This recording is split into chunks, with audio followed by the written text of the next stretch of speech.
Season 5, Episode 12 of Brackets, Bubbles, and Mid Steelers. I am your host, that is Jonathan Liskin, and joining us right now to preview the Rutgers Scarlet Knights is Ellis Gordon. Ellis, how are you doing? I'm doing good. I'm doing really good. How you guys doing? We're doing great. Preview number 2 of the day. We'll have Butler right after this with Michael DeRosa. That should be really fun. He was a frequent Saturday night guest to talk about all that Saturday night action. He will, I'm pretty sure, not be sweating a UFC bet this time. Ellis, we're here to talk about Rutgers because I have a feeling that it's going to be a special, special year in Piscataway. Yeah, I think that's the feeling around Piscataway as well. Everyone I think has been waiting for this honestly since I would say since last summer when Dylan Harper didn't sign, but it seemed like he was going to sign, and then leading all the way up in November when he did sign. Ever since then, I think people have just been like edge of their seats to, I guess their season starts November 9th. I forget, somewhere around early November. So yeah. Rutgers last season was, let's put it how it was, a train wreck. I think people expected them. I don't think people expected them to be very good. I did. I think Jonathan expected them to be pretty good as well. Not as good as I expected them to be, though. And it was brutal. They couldn't pull away from the bye games. They almost lost to Stonehill. They lost the first game of the season on a neutral against Princeton, who turned out to be very good, but that's not a good look for the Rutgers program. Lost both the up games against Illinois and Wake Forest. Did beat Seton Hall. The non-conference was disappointing. The conference slate was disappointing. What went wrong for Rutgers last year? I think it was three things. I think it was, I think team chemistry, personnel, and injuries. And personnel, you could kind of go into the offseason. I think from team chemistry, I think that's the easiest one to diagnose. I don't know if, obviously this is all speculation, but I don't know if they ever, fully gelled together. Andre Hyatt was the team captain leader, and Andre Hyatt has been a great representative of the Scarlet Knights. But it didn't seem like the team was ever on the same page. They were constantly talking to each other at timeout. Timeout breaks, looking a little confused. So I think that was issue one. I think the biggest issue though was the offseason, where you lost Cam Spencer pretty late, and then Paul Mulcahy extremely late. All signs they expected Paul Mulcahy to be back. When he left, they scrambled. Now they did hit on Jeremiah Williams, which you can get into later. But overall, the pieces they had to replace Paul Mulcahy were just not good enough. And especially because Cliff Amore, who's always been a fantastic defender as he was last season, was expected to take that next step up and lead the offense. And he could just never really do that, to be honest. And he's still a great player. He's going to do great things in Alabama, but it kind of was proven last year that he could never be a 1A on the offensive side of the ball. And the last thing was injuries. You were really expecting Mag really broke out at the beginning 2 seasons ago when Rutgers and they tore his ACL against Michigan State, and you're expecting him to come back. Everyone knew he wouldn't come back right away, but by conference play and be one of the key pieces, one of those really big glue guys. And it's hard to say, some people speculate he quit on the team. I wouldn't say that. It just seemed like injuries hampered him throughout. Couldn't really get a groove going. And then I forget what game, but towards the end of the season, he just got injured again and stopped playing. So that was a really big piece for them that never came about. Noah Fernandes was supposed to be a bigger piece. He couldn't live up to the hype, whether just wasn't able to fully do it, / he was banged up for most of the season. So I think those were the 3 big things. But I really think it was the offseason approach and losing Cam Spencer, who obviously was a crucial part of a college championship, and Paul Mulcahy, who didn't have a great season at Washington, but was the leader of this team 2 years back, the team that almost made the NCAA tournament, and was obviously a key piece for them. So, yeah, that's what I'd say went wrong.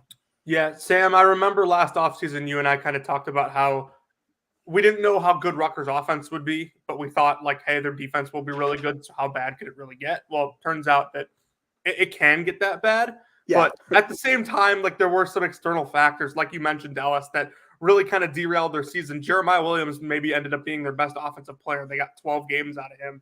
And then we know what happened the season before when Mawot Mag got hurt, and you don't have him for half of the season. It kind of gets derailed again. But I think they're in a good position here heading into this season where injuries are always a problem if they happen, but like the talent is just too good for something like that to happen again. Yeah, and I think also a slight other issue was, the people they brought in, right? Gavin Griffiths, who didn't work out for Rutgers, still think he could have a good chance for having a great college career. But his freshman season, he was thrust in as like a bit of a sixth man, and he didn't have the best dribbling. Plus, he was just, as most freshmen are, relatively weak. He had really struggled to get to the cup. Noah Fernandez, as I said, was a bit banged up. Coming from UMass, I thought he'd be like this fast guy who could break. I know he was small, but could break the defense and like kick out once he collapse defense and kick out. He never really showed that speed, whether it was just those fifth-year legs or he's banged up. I'm not sure why, but he never really showed that speed. And the rest of the team, they kind of, on defense, they're able to stay strong, but they kind of got, I would say, overall, relatively bullied. Jermichael Davis had some great moments, but he was still a freshman. He also got pushed around a lot. Derek Simpson was never able to establish himself as a shooter and able to space the floor. So they just didn't really have the physical specimen plus the shooters. It was an all-out offensive disaster of a season. As you said, you didn't expect it to get that worse. It got worse. They were a bottom 10 offensive team in the country. Yeah, I think we all expected basically everybody on the team to be better than they were.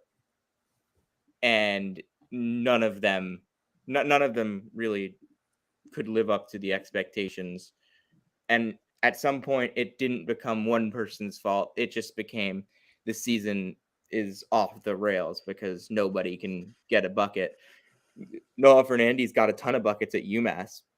I think Derek Simpson, there was a lot of excitement about him towards the end of the freshman season. It didn't work out last year. Gavin Griffiths had a lot of buzz coming into the season. He was out of the rotation almost entirely for parts of the middle of the season and was not great basically at any point in the season. He couldn't hit a shot. He's now at Nebraska. Jeremiah Williams couldn't play until the middle of the season anyway. And when he did come in, he was really good. But it was too little too late. And obviously Cliff, as you mentioned, was not ready to take that next step. And he's not going to have to take the next offensive step at Alabama. So he's going to make a ton of money. He's going to be on a really, really good team. And he doesn't have to do anything more offensively than what he's done. So I think he's fine. But, man, this Rutgers team is a Cliff Amore away from being a national championship contender is what it feels like.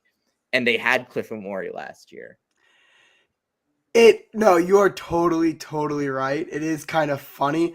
The issue is I don't think there's any bad blood with Cliff Amore and the staff. He has had 4 years there. I think he wanted the bag, and that's totally okay. But Rutgers has better NIL than people give him credit for, but they do nowhere near Alabama NIL and what was rumored he was getting. And I think Cliff, of course, could have played for a championship, but he's at Alabama. He's going to contend for a championship. So Rutgers really didn't have, unfortunately, and I totally agree with you, Sam, they really didn't have an offer. They just got beat out of the offer. And I think, as sad it is, because you do feel like, oh, Cliff Amore would fit this team so good. I think as Rutgers fans, we have to accept that and just like move on and appreciate the 4 years Cliff had with Rutgers, because there was a better offer on the table. There's just no denying it, I also think that the amount of money that Rutgers had raised to invest in Dylan Harper, Ace Bailey, the entire freshman class was just making it so they really didn't have the money that they would have had maybe had they not brought in those guys. And even if they hadn't brought in those guys, they probably wouldn't have had the money anyway, because they wouldn't have raised the money. Yep. It's here, we can get Ace Bailey and Dylan Harper. We're going to raise we're going to really push for fundraising. We're going to get this huge NIL deal. And Rutgers does have better NIL than they get credit for. I mean, they were able to keep that star running back in football as well, which I don't think a lot of people expected. I think he's really good, which is my one football take for no, you're right. A while, really. But Rutgers basketball hasn't had this level of excitement ever. And that's with reason, because Rutgers basketball has never brought in 2 of the top 3, 4, 5 recruits in college basketball. Jonathan, you watch more high school basketball than we do. Just how unprecedented is it for this school, and what do you like about Ace Bailey and Dylan Harper? So it's like we haven't had NIL for that long, and so like a school like Rutgers getting not just 1 but 2 of the guys like this. Like I think like the first like thing that comes to mind when you're talking about like a top recruit going to like a really unprecedented school is Michael Porter Jr. going to Mizzou, and his dad was an assistant coach here, so that one made sense. For Dylan, obviously, there's a connection with his older brother playing at Rutgers, but in terms of like the 2 skill set, I'll start with Ace because I like him better, even though I know some people that like Dylan better. They're both top 5 players in this class in my eyes. Ace is a guy who's a total complete offensive player that has the tools to also be very good on the defensive end. Ace could go for 40 in any given game. Like, Saw in person. huh? Yeah, that was ridiculous. He is nuts. Like his size, his length, the skill set he has for like the body he has is insane, because he can beat you off the dribble. He can rise up and shoot it over you. He's a good really good shooter. Like he can play, like he won't, but like he can play point. He can play multiple positions on the offensive end. He can't play in the post, but like he's certainly big enough to like guard people that size. This is going to sound crazy, but like Jason mentioned that Texas thinks Trey Johnson is a Kevin Durant-like player.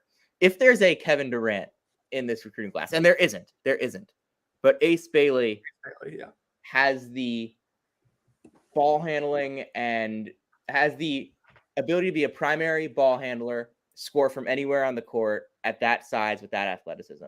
Obviously, it's not Kevin Durant. Kevin Durant is one of the greatest players to ever play the sport, college level or pro level. There will not be another Kevin Durant, but Ace Bailey has traits that definitely can remind you of Kevin Durant. Mm-hmm. Yeah. Yeah. And I think basketball, I always like to say, basketball is a bit of an unfair sport because you just have players that are genetically, like, they're athletically, like gifted freaks. And that's what, and even though Ace Bailey and Dylan Harper are both freshmen, they both are those gifted athletic freaks. I mean, Ace Bailey, some of the tape I've seen from him, those dunks are just like, obviously all the skills are there, but just talking about from a pure athleticism standpoint, those dunks are ridiculous. And I don't think that's going to change in college. Like sometimes freshmen, you're afraid of freshmen. Can they handle the strength and athleticism of college basketball? And granted, Ace Bailey didn't play the toughest high school basketball competition all the time, but just seeing him play and having watched college basketball now intensively for 4 years, and obviously many more, but covering it for 4 years rather, he's going to be able to handle it. In fact, he'll be way more athletic than most players there, and it's just going to be different. Same thing with Dylan Harper. Obviously, Dylan Harper doesn't have the athleticism Ace Bailey has, but he's a 6'6" and a true 6'6" point guard, and that just doesn't – there's not that many 6'6" point guards. It's unfair. It's almost like – I think Sleepers Media said it, actually. I forget which one of them said it, but Cade Cunningham-esque, like where you're just so tall and it's going to be a little bit unfair. So that's what's really exciting about Rutgers. Though there obviously is holes on this team that we can get into, but that's what's really exciting about Rutgers, and specifically those 2 players who are just like, forget all their skills for a second because they're extremely skilled and we can get into that. They are just different height-wise and strength-wise than most freshmen and most college basketball players. Yeah, Sam and I have talked a lot about Dylan Harper just this offseason and this past year. First of all, I think like that whole recruitment, like it was like Rutgers and Duke were like the 2 that had like the legit shot at him.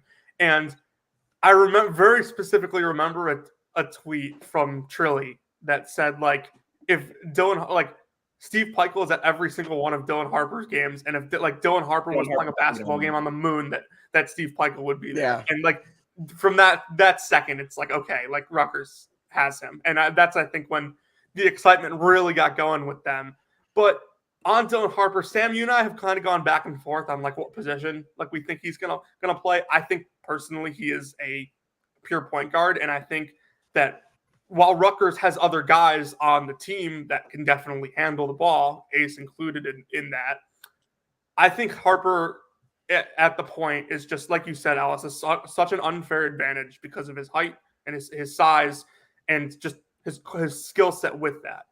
I 6'6". get it. I wouldn't be surprised if Dylan Harper led the Big Ten in assists.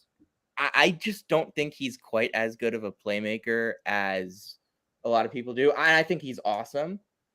I think he can be a point guard. And I think that if you play him at point guard, you won't be disappointed. But I also think that maybe their best lineups would come with him as a combo guard and Jeremiah Williams at the point, because I like Jeremiah Williams a lot. And I think that you can split ball handling duties in a few different ways, and you can make Dylan Harper more effective. You can make Ace Bailey more effective. You can make all of your guys more effective by splitting it up, figuring it out, and Dylan Harper can be on ball, off ball, whatever. I think he's just good. I think he's good enough to play either way, on and off the ball. Yeah, I think that's actually a really good debate. I'm sure the coaching staff is having as well. I think I tend to side with Jonathan a little bit. I think Dylan Harper is Jeremiah. It's hard to say how good Jeremiah Williams was as a playmaker, of course, because he didn't have a lot of open teammates last season. Even when he was driving in, which was is obviously his best offensive trait, is that drive and kick, or obviously finish at the rim, because he's not much of a. He can shoot, but he's not a prolific shooter. I'm very curious about their lineup combinations. I'm pretty sure Tyson Acuff is going to be sixth man, but like PJ Hayes, I don't know his defensive capabilities, but he can shoot the heck out of the ball. So you could technically run like a 3-guard lineup with Dylan Harper, Jeremiah Williams on and off guarding the ball. Have PJ Hayes kind of doing what Cam Spencer did at Rutgers, where he cuts in to the baseline, then there's a quick little step to the wing to hit that 3. So I'm curious where he sits in the lineup, or he might not get any playing time because he doesn't play good enough defense for Coach Peichel to put him in, which we've seen Coach Peichel do in the past, aka Gavin Griffiths, some other players as well. But I do tend to side with Jonathan that I think we're going to see Dylan Harper in more of that playmaking, pure point guard role, and I think he can really thrive in it as well. I think he's a fantastic playmaker, especially Rutgers has never been a team under Steve Peichel that's played particularly fast. In fact, most years they play pretty slow. But this team has a chance to be really, really good in transition just because of Dylan Harper and Ace Bailey. 100%. And I think I think that's been an emphasis this offseason. I mean, Coach Peichel wanted to play fast last season. He actually did up his pace. Like, as the team upped his pace, was his most I don't know, it's like best paced team, but I mean, they just couldn't score. It was the fastest team. But they just couldn't score. It was that it correlated to nothing. Now, I mean, you got real talent, especially on as you said, transition, and that's really going to help with these 2 freshmen who are going to be, as I've already said, dynamic and extremely explosive. You're going to see Ace Bailey in a SportsCenter top 10. I predict more than twice this season, which is really exciting as a Rutgers supporter, as a Rutgers covering, because it's a lot of media attention. Yeah, I mean, you look at last year's freshman class. There was nobody in that freshman class that you can look at and say, all right, I think this guy can be a legitimate All-American from day one. There might be 2 maybe not. I'm not sure if they can both be legitimate All-Americans. I think Ace can be a legitimate All-American. I think Dylan can be a legitimate All-Big Ten guy. Big Ten. Yeah. And I mean, just having 2 guys that can be legitimate All-Conference players as freshmen is just such a boon to any program, because you're not just getting the great talent, but you're also getting the intrigue. You're getting more interest in the program. And these are the types of recruiting wins that they can start to snowball. Rutgers has done a really good job recruiting not just those 2 guys, but they also brought in a bunch of other highly touted guys who are probably not going to have quite as big of a role this year, but could develop in the future. And I think they have, I think they're in on some big 2025s. Yeah, they missed out. They missed out on a couple. now, but Jalen Harrell, they're one of the finalists on, but Oh he yeah, chose they were Providence. on him. So they Dorian Jones was apparently almost like was about to pick Rutgers, and then Ohio State came in the last second and stole him. Was like the rumor. But he would have obviously been big. They missed out on a little bit, but they are in contention for a bunch of high ranked 2025s. They just came a little short this class. But they were before 2023. I would say they were never in the talks for these players. So it's still a positive. Yeah, and moving forward, Tyson Acuff is out for a little bit with an injury right now, but how do you think he fits in once he does get back? I think he's your sixth man, because he's kind of that microwave scorer. Yeah, he was inefficient last year. He was also playing in a really bad Eastern Michigan team where he kind of had to do it all. But even if he can just increase his efficiency a little bit, right?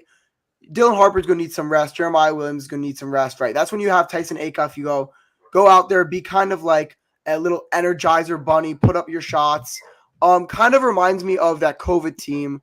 At least his fit for Rutgers, I think, will be similar to when they made that COVID roster. And it was why am I blanking on his first name? Jacob Young. I was about to call him Jameer Young, but I was going to say I thought but I Jacob knew what you were Young. talking about. Yeah, I had Jameer Young in my head. He plays for Maryland, but it's Jacob Young, who was fantastic as that energizer slasher. He could slash more than he could shoot. But sixth man role coming off the bench. And he's a veteran guy too. And he will be out, but they said he'll be back for the start of the season. So I think that's where he fits into this team. I think he's pretty solid, the sixth man. I also just have questions about like how he'll guard. Obviously, he had such a high load offensively last year, 30% usage, that he wasn't exerting himself as much defensively as he will be at Rutgers.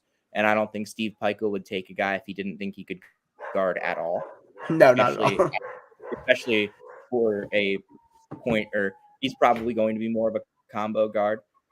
The other guard that we haven't mentioned at all, Jermichael Davis, I was really surprised that he stayed at Rutgers, because they recruited over him with Dylan Harper. They recruited over him with Tyson Acuff, and he could be a starting guard somewhere that maybe not at like a high major that's at the same level as Rutgers, but there's a high major somewhere that could use him as a starting guard. I think he impressed me at times last year, was very inconsistent though. No, he wasn't consistent. Well, I think he stayed because one, him and Ace Bailey are best friends since childhood. So they're really, really close. Two, I think the staff sold him on the idea that, listen, you ride the bench, you're going to get some minutes, obviously this year, but next year, all these Dylan Harper's 100% entering the draft, no matter what. Jeremiah Williams, I believe, is out of eligibility. PJ Hayes is out of eligibility, so there'll be spots open up, so you develop this year more. In terms of this year, though, just looking at this singular year, I think he will come off as more of a defensive task specialist off the bench. He has been inconsistent in scoring wise, though. He has shown the ability to get to the rim last year, but I think he'll come in kind of in specialty situations, play really hard defense, and he won't. I don't think he'll get too many minutes, but he can. Like, I'm not worried about him ball handling. Obviously, he's not the best scorer, but it's kind of like an upgraded. He's kind of like an upgraded version of the year now. See, I'm like on Jalen Miller. Thank you. On upgraded Jalen Miller, because Jalen Miller really couldn't handle the ball, but he was a really good pass gun defense. Now he's at Oral Roberts.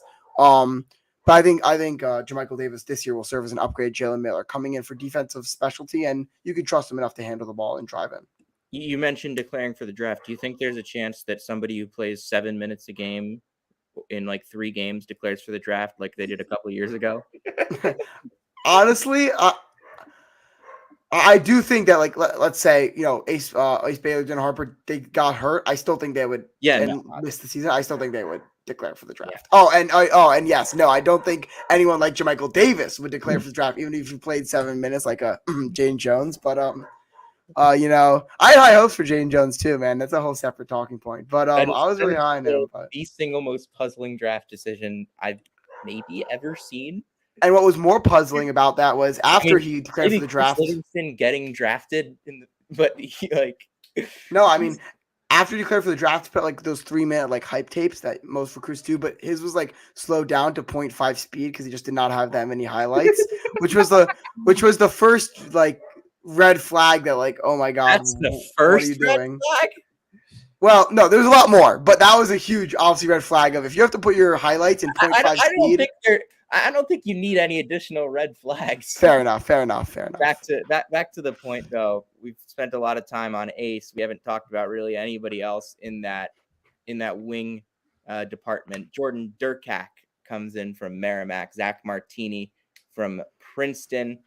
I like both of those guys. Durkak was tremendous at Merrimack last year. He played in the zone defense. He's really smart, good feel. Scored a lot at Merrimack. Not a terrific shooter, but again, the feel for the game.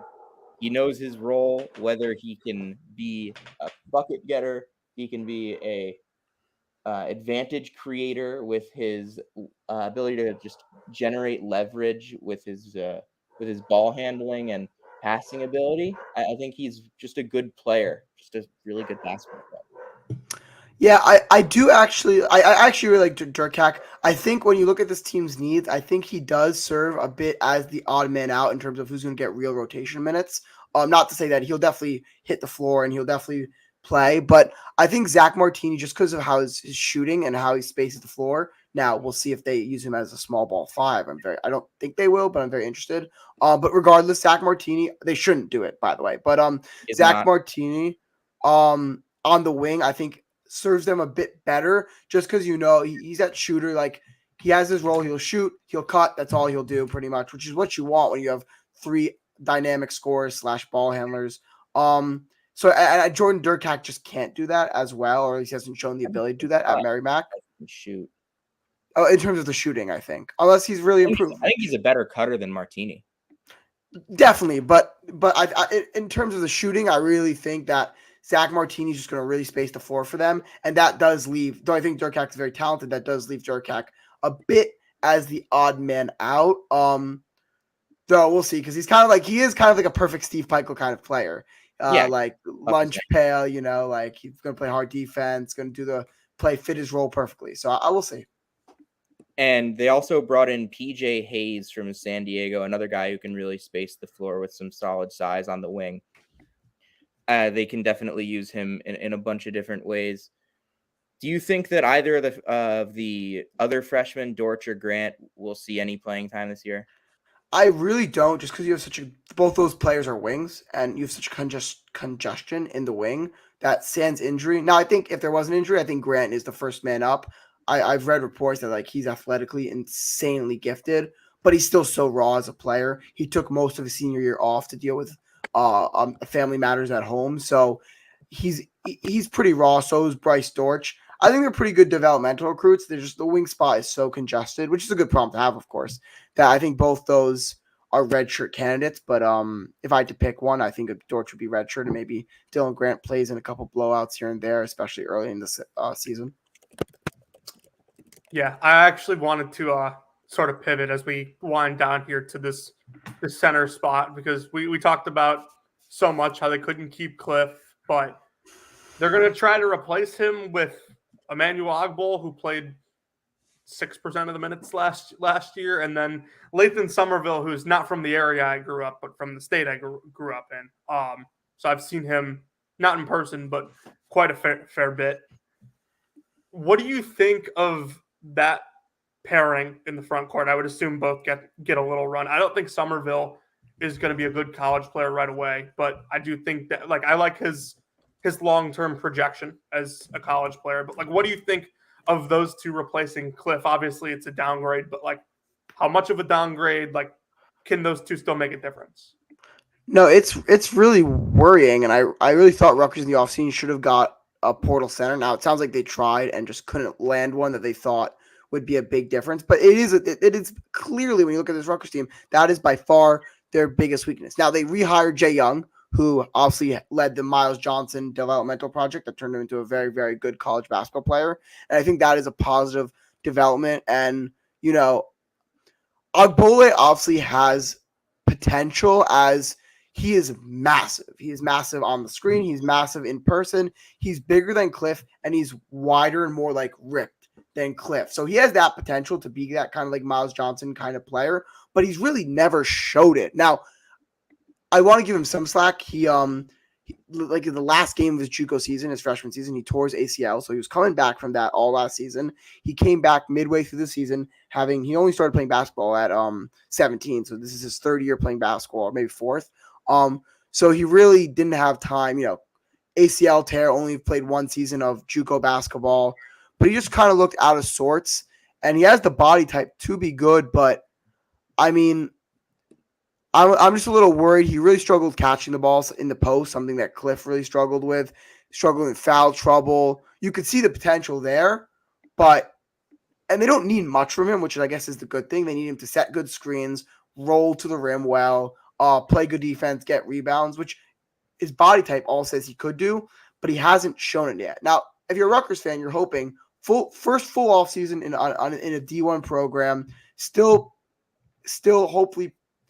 hopefully like improving in leaps and bounds, since this is going to be entering his fourth year playing basketball, but I am pretty worried. And Somerville, I think, as I said, he's a good prospect. A lot of people are hyping him up. From what I've seen, I've only watched two full of his high school basketball games. I'm worried about the physicality of him. Not necessarily to say that there's been a lot made that like he needs to get in better shape, but the Rutgers program will do that. I'm not worried about that at all. Their strength and conditioning program will do that. I'm more worried about the fact that the reason why he's got the shooting prowess, he can ball handle, is because he started off as a guard. And the two times I saw him play, he did play great, but he was playing smaller, lesser competition, and he was kind of getting bodied by them in the post. Now he would get bodied, he'd take the step back and he'd hit the fadeaway from the baseline, but you're not going to do that in college when you've got, especially in the Big Ten, where you've got these big hulking centers who play great defense. So he's not going to be able to do that. He's going to have to, as I like to say, bang down low.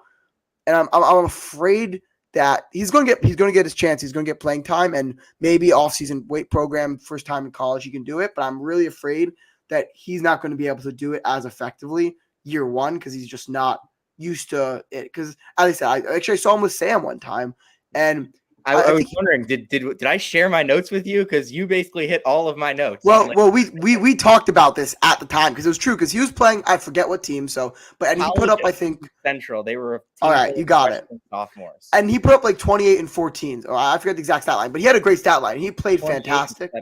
His 28 and 7. Okay. His stat lines in pretty much every high school game that I would see were nuts. Just like double. Yeah. Double. He was playing Peoria area competition. I mean, the comp down there in like Central Illinois isn't terrible. No. It's certain, like they did play a lot of Chicagoland teams. Like they played Thornton, who had Merez Johnson twice, and he was pretty good in both games, if I remember. Yeah, they definitely played Metamora, who has Cooper Koch, who's going to Iowa. So. The thing is, I don't like Somerville's not going to ball handle, right? And he actually is a good ball handler, but there's so much better ball handlers on his team. So what they need him for is it being that post, be that defensive presence, and I just don't think year one he can do that, which leaves Ogbole as the starter, unless again Zach Martini small ball 5, which I do not think they should do, but leaves Ogbole as the starter, and that is obviously concerning because he's never shown he could do it outside of a JUCO level. I think that for Rutgers, like you don't need a ton out of the center spot in order to be a good team, in order to make the tournament this year, because of just the amount of talent that they have on the rest of this roster. But that's the ceiling raiser. The ceiling raiser is how good can that position be? And again, you said it about Somerville. He's a little softer than his frame would indicate. And 100%. I feel like I've seen a lot of people building him up as like, oh, he's a big physical fight. No, he's not physical. He shies away from contact. And you said it. You said it really well. I don't think he's going to be ready to fight in the low post with the bigs in the Big Ten this year. I just don't know if you're going to be able to send him out there against a Vlad Golden, a Derek Queen, an No, Owen yeah. Freeman, Umar Ballo. Those are huge, huge guys that play like they are huge. Braxton May is 7'1", 250. Matt Nicholson, 7 foot 280. Like those guys play big and they are big. And I don't think Somerville plays as big as he is. He has a really fun skill set, though. It's fascinating, and I want to see how he develops. And I think eventually he could be an all-conference level player for them. And I think that's also a good development system for him, where they will school him every single day in combat for what it's for. No, that's exactly right. That's exactly right. So that's a run through of the positions and the players on this team. I've seen like some people that and Jonathan, you put this in your top 5. Steve Peichel is not under pressure for his job, but he's under pressure because he'll never get this chance. He will probably never get this chance again to have a team this good. And it will drastically change how we think of him if this really works out, and probably drastically change the trajectory of the Rutgers program. And if it doesn't work out, I don't think he takes the fall for it. I don't really think there is a fall for it unless it's really bad. Would you agree, Ellis? Yeah, he's not. He is under pressure. He's on the hot seat for his legacy. He's not on the hot seat for his job. What he did at Rutgers was, I mean, he revived a dead program. We'll get all the credit for that in the world, right? But even Coach Peichel will tell you he has bigger ambitions than reviving a dead program to be a sometimes in the mix for one of those last seeds in March Madness. On his wall, he has a Final Four ball that's empty or a case, and a national championship that's empty that a case. So this is a legacy defining year, especially because a lot of people have given Coach Peichel, rightly or wrongly, slack for his kind of poor offenses, because they said they never really had the full talent. The one year they had a lot of talent, they actually were a relatively okay offense. That was that COVID year. They were, I think, I forget, but like in 70s, 80s in Ken Palm, I think, or maybe I forget, honestly. Don't quote me on that, but they were fine offensively. But besides that, they really never had the best offensive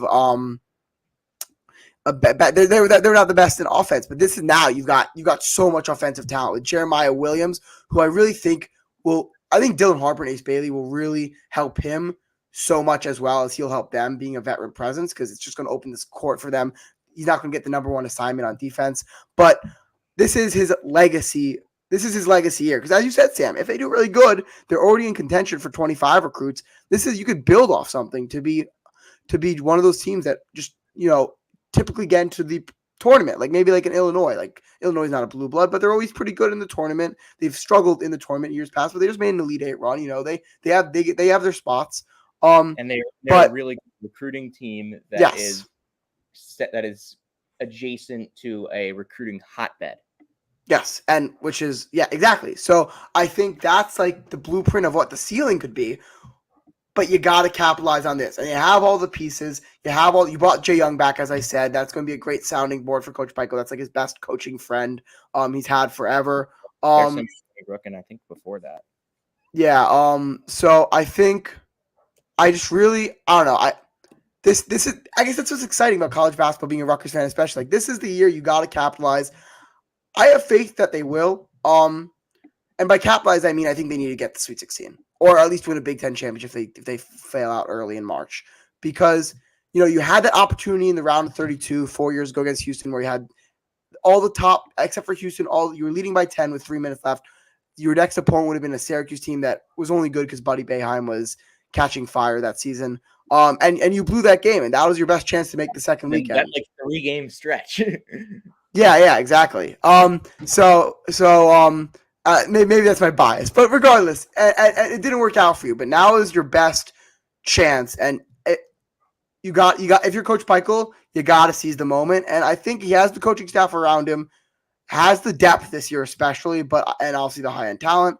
Center position is very much a concern. I'm super curious what they do. I'm super curious to see Agbole with his first real offseason, because he's going to need to be good for them to hit their ceiling, as you said, Sam.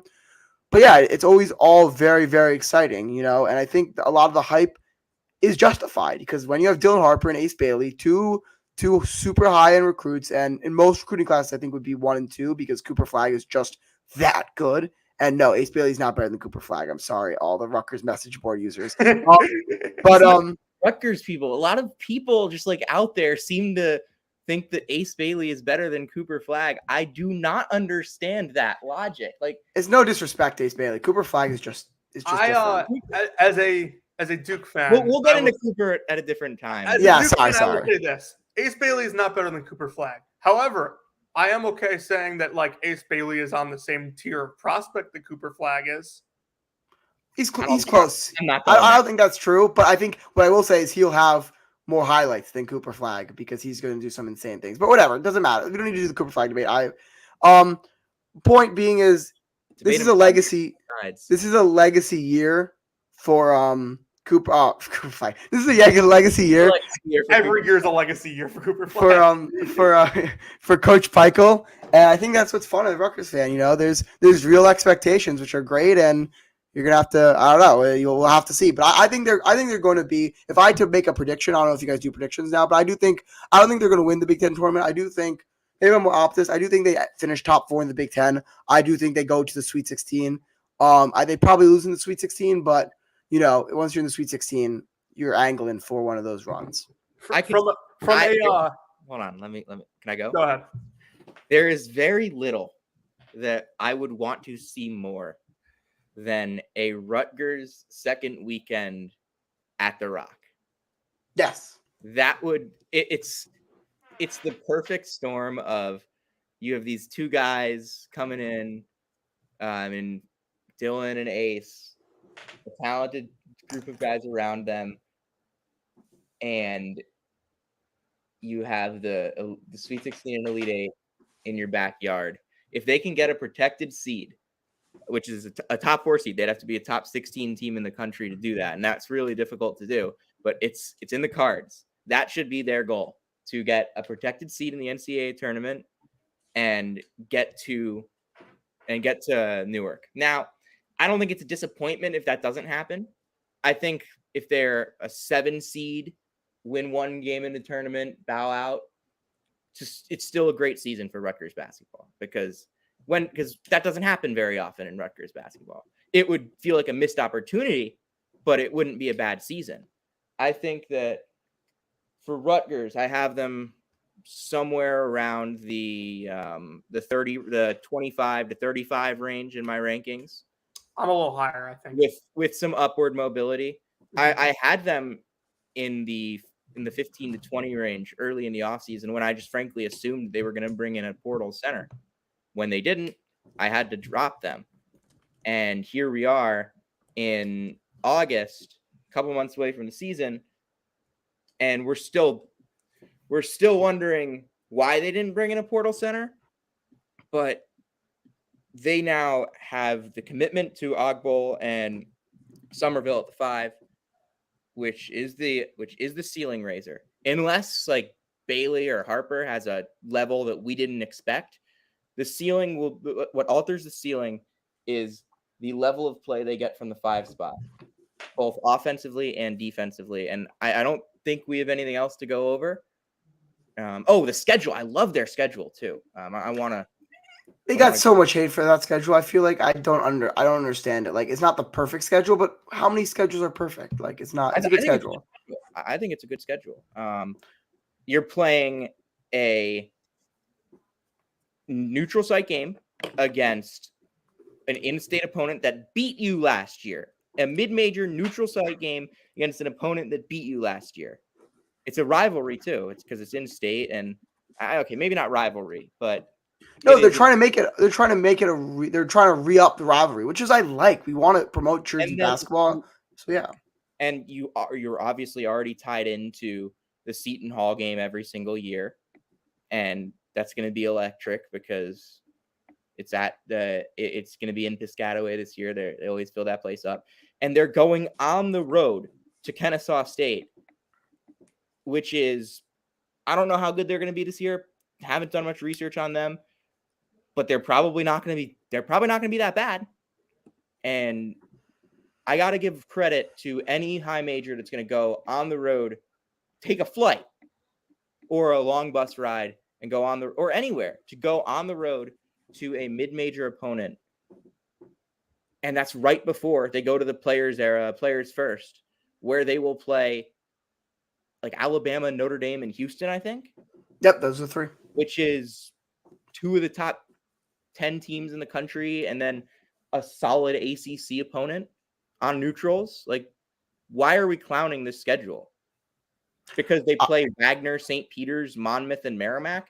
3 of those teams are just like absolute brutal grinds to play against. Wagner, St. Peter's, and Merrimack are grinding defensive teams that are just super tough to play against, regardless of what their offensive talent level is. Monmouth is probably going to be a little bit worse without Xander Rice. I do like Eric Demings, the kid they got from Utah Tech.